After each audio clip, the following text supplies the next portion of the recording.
जय हिंद दोस्तों, मैं हूं अनूप और आप सब लोग देख रहे हैं ग्लोबल कॉन्फ्लिक्ट। दोस्तों, आप सब लोगों को सीएजी के रिपोर्ट के बारे में पता ही चल गया होगा, जहां पे राफेल एयरक्राफ्टों के ऑफसेट क्लॉज को लेके चर्चा किया गया और कहा गया है कि इन ऑफसेट क्लॉज के ऊपर अभी तक भारत में कोई काम शुरू नहीं हुआ। पर दोस्तों, इस दरमियान सवाल ये भी उठ रहा है कि राफेल एयरक्राफ्ट में जो ऑफसेट क्लॉज था उसे किस जगह में इस्तेमाल किया जाएगा। और हाल ही में एक रिपोर्ट में फ्रांस के डसॉल एविएशन की तरफ से साफ किया गया है कि राफेल एयरक्राफ्ट का जो ऑफसेट क्लॉज था उसे फ्रांस द्वारा इंडिया में एक एरो इंजन में इन्वेस्ट किया जाएगा और 110 किलो न्यूटन के एक नया एरो इंजन का डेवलपमेंट किया जाएगा जो इंडिया के फ्यूचर जनरेशन के AMCA प्रोजेक्ट में इस्तेमाल हो सकेगा। और दोस्तों, आज के इस वीडियो में मैं आप लोगों को इस नया इंजन के बारे में बताऊंगा और ऑफसेट क्लॉज को लेके इंजन के प्रोग्राम में क्या काम हो रहा है उसके बारे में बताऊंगा। साथ ही साथ वीडियो के आखिरी हिस्से में MMRCA टेंडर में शामिल यूरोप के और एक फाइटर एयरक्राफ्ट मतलब साप ग्रुप की तरफ से भारत को ऑफर किया गया JS-39 ग्राइपिन E एयरक्राफ्ट का नया ऑफर के बारे में बताऊंगा और साथ ही साथ ये भी बताऊंगा कि किस तरीके से साफ ग्रुप द्वारा भारत को MMRCA टेंडर के लिए पेशकश किया जा रहा है। तो दोस्तों, जानने के लिए वीडियो के आखिर तक बने रहिए और चैनल को सब्सक्राइब और वीडियो को जरूर लाइक कीजिए। दोस्तों, एक तरफ जहां पे CAG के रिपोर्ट में राफेल डील के साथ जो ऑफसेट क्लॉज और टेक्नोलॉजी ट्रांसफर को लेकर बातचीत होना था उसमें डिले का जिक्र किया गया और कई सारा सवाल उठाया गया, वहीं पे इकोनॉमिक टाइम्स द्वारा पता लगाया गया है कि defence research and development organisation द्वारा फाइटर जेट इंजन कॉम्प्लेक्स के ऊपर काम शुरू किया गया है और एक नया फाइटर जेट के इंजन डेवलप करने के लिए फ्रांस के कंपनियों के साथ बातचीत किया जा रहा है।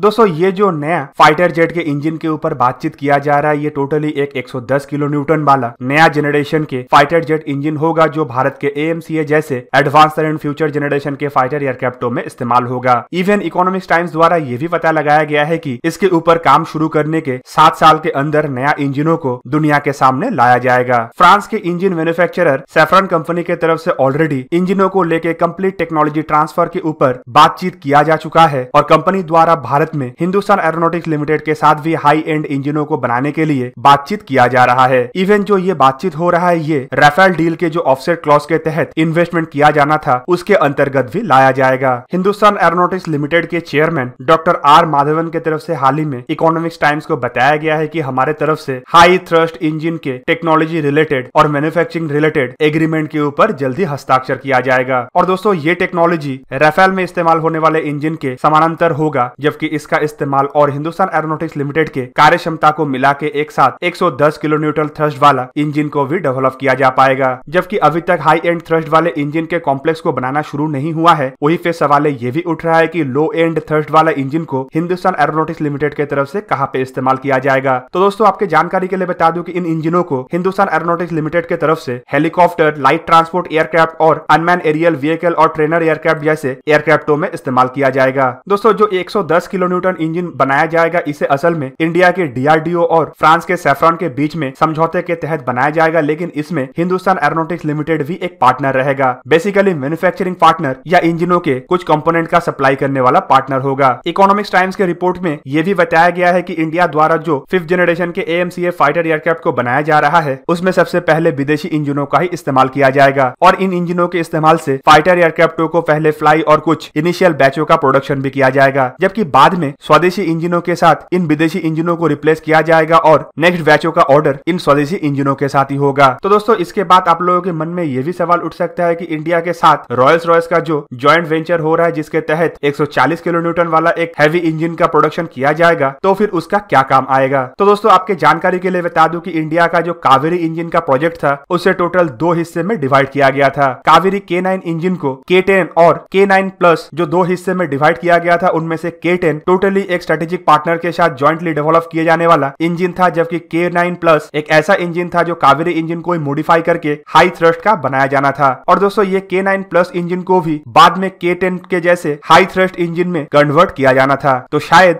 DRDO के तरफ से जो नया हाई थ्रस्ट इंजन के लिए कॉम्प्लेक्स बनाया जा रहा है वो K9 प्लस का ही कॉन्सेप्ट होगा, जबकि रॉयल्स रॉयस के साथ जो इंजन को लेके जॉइंट वेंचर हुआ है उसे हम K10 इंजन का दर्जा दे सकते हैं। पर दोस्तों, दोनों इंजन ही एक हाई थ्रस्ट इंजन होगा जिसे फ्यूचर जनरेशन के AMCA एयरक्राफ्टों में इस्तेमाल किया जाएगा। इवन ये जो 110 किलो न्यूटन वाला इंजनों का बात किया जा रहा है इसे इंडिया के तेजस मार्क 1, मार्क 1A और मार्क 2 जैसे एयरक्राफ्टों में फ्यूचर में इंजन रिप्लेसमेंट के समय इस्तेमाल किया जा सके, जबकि अंदाजा ये भी लगाया जा रहा है कि इंडिया द्वारा जो ट्विन इंजन तेजस के कॉन्सेप्टों को आगे बढ़ाया जा रहा है उनमें भी शायद ये 110 किलो न्यूटन वाला इंजनों का ही इस्तेमाल किया जाए। चलिए दोस्तों, अब जानने का कोशिश करते हैं कि MMRCA RCA का जो टेंडर है, मतलब इंडियन एयरफोर्स का जो 114 फाइटर एयरक्राफ्टों का टेंडर है, उसमें साफ ग्रुप की तरफ से नया क्या पेशकश किया गया। आप सब लोगों को पता ही होगा कि इस टेंडर में फिलहाल अमेरिकी और फ्रेंच कंपनी ही सबसे आगे दौड़ लगा रहा है, जबकि इसे चेज रशियन कंपनी द्वारा भी किया जा रहा है। साफ कंपनी की तरफ से तो इंडिया को ऑफर किया गया JS-39E ग्राइफिन एयरक्राफ्ट को कंपटीशन से बाहर ही माना जा रहा है। दोस्तों, साफ कंपनी द्वारा भारत को इस टेंडर के तहत अपने सबसे advanced fighter aircraft single engine के ग्राइफिन E का ऑफर किया गया था। ऑफर में फुल टेक्नोलॉजी ट्रांसफर और भारत में ही एयरक्राफ्टों को मैन्युफैक्चर करने का बात भी कहा गया था, पर एक बार फिर से साफ ग्रुप द्वारा इस कंपटीशन को जीतने के लिए महत्वपूर्ण प्रयास किया गया। और दोस्तों, ये प्रयास स्ट्रेटेजिक पार्टनरशिप को लेके है, जहां पे हाल ही में इंडिया द्वारा 74% फॉरेन डायरेक्ट इन्वेस्टमेंट का बात कहा गया था, उसे स्वागत करते हुए साफ ग्रुप द्वारा बताया गया है कि ये जो FDI का नया पॉलिसी है, ये काफी बेहतरीन पॉलिसी है, लेकिन अभी भी स्ट्रेटेजिक पार्टनरशिप को लेके काफी ज्यादा क्लियरेंस चाहिए। साफ ग्रुप के चेयरमैन द्वारा बताया गया है कि अगर साफ कंपनी के ये फाइटर एयरक्राफ्ट को इंडिया के 114 फाइटर एयरक्राफ्ट के टेंडर में सिलेक्ट किया जाता है, तो कंपनी को इंडिया के अंदर एक इंडियन एयरक्राफ्ट कंपनी बनाने को लेके काफी ज्यादा क्लियरिटी का जरूरत है, क्योंकि कंपनी के सेटअप के ऊपर साफ ग्रुप का ही कंट्रोल होना चाहिए, ताकि एयरक्राफ्टों के प्रोडक्शन और कस्टमर के जरूरतों को पूरा किया जा पाए। दोस्तों, ये जो स्ट्रेटेजिक पार्टनरशिप मोड है, ये इंडिया के DPP मतलब डिफेंस प्रोक्योरमेंट प्रोसीजर के चैप्टर 7 के अंतर्गत आता है, जिस नीति के तहत एक प्राइवेट कंपनी के साथ ओरिजिनल इक्विपमेंट मैन्युफैक्चरर को स्ट्रेटेजिक पार्टनरशिप मोड में फाइटर एयरक्राफ्टों को भारत में ही मैन्युफैक्चर करना है। पर दोस्तों, इसे लेके ओरिजिनल इक्विपमेंट मैन्युफैक्चरर को काफी ज्यादा सवाल निशान है, और उनका कहना है कि इस तरीके के पार्टनरशिप में जहां पे original equipment manufacturer only technology provider होगा और स्ट्रेटेजिक पार्टनर मतलब जो भारत के प्राइवेट कंपनी होगा वो भारत में ही फाइटर एयरक्राफ्टों को मैन्युफैक्चर करेगा, उसमें सप्लाई और रिलायबिलिटी को लेके दिक्कतें आ सकता है। साफ ग्रुप की तरफ से यह भी बताया गया है कि अगर साफ कंपनी के ग्राइफिन E और ग्राइफिन F जैसे सिंगल सीटेड और ट्विन सीटेड फाइटर एयरक्राफ्ट को इंडिया के 114 फाइटर एयरक्राफ्ट के टेंडर में सिलेक्ट किया जाता है, तो ये प्रपोजल डुअल ट्रैक प्रपोजल के तहत आगे बढ़ेगा, जहां पे पहले पार्ट में ग्राइफिन फाइटर एयरक्राफ्ट को इंडियन एयरफोर्स के जरूरतों को पूरा करने के लिए भारत में मैन्युफैक्चर किया जाएगा, जबकि दूसरे पार्ट में साफ ग्रुप द्वारा टेक्नोलॉजी सपोर्ट किया जाएगा इंडिया के खुद के इंडिजीनियस तेजस लाइट कॉम्बैट एयरक्राफ्ट के मार्क 2 मतलब मीडियम वेट फाइटर एयरक्राफ्ट और 5th जनरेशन के AMCA मतलब advance medium combat fighter aircraft के प्रोजेक्ट को आगे बढ़ाने के लिए। दोस्तों, मतलब एक तरीके से साफ ग्रुप द्वारा भारत को टेक्नोलॉजी ट्रांसफर और दूसरे एयरक्राफ्ट के प्रोजेक्ट में भी हेल्प करने के लिए इस तरीके का नया ऑफर किया गया। पर देखना तो ये भी है कि इंडिया द्वारा क्या साफ ग्रुप के ये नया फाइटर एयरक्राफ्ट को सिलेक्ट किया जाता है कि नहीं। दोस्तों, साफ कंपनी के इस फाइटर एयरक्राफ्ट को लेकर सवाल ये है कि इन एयरक्राफ्टों में किसी एक देश के इक्विपमेंटों का इस्तेमाल नहीं किया गया है। एयरक्राफ्टों में जहां पे यूरोप के बहुत सारे देशों के कंपनियों से खरीदा हुआ एवियोनिक्स और इक्विपमेंटों का इस्तेमाल किया गया है, वहीं पे अमेरिकी कंपनी से हासिल किया हुआ फाइटर इंजनों का भी इस्तेमाल इसमें किया गया है। और इसी वजह से अगर भारत द्वारा इस एयरक्राफ्ट को सिलेक्ट किया जाता है, तो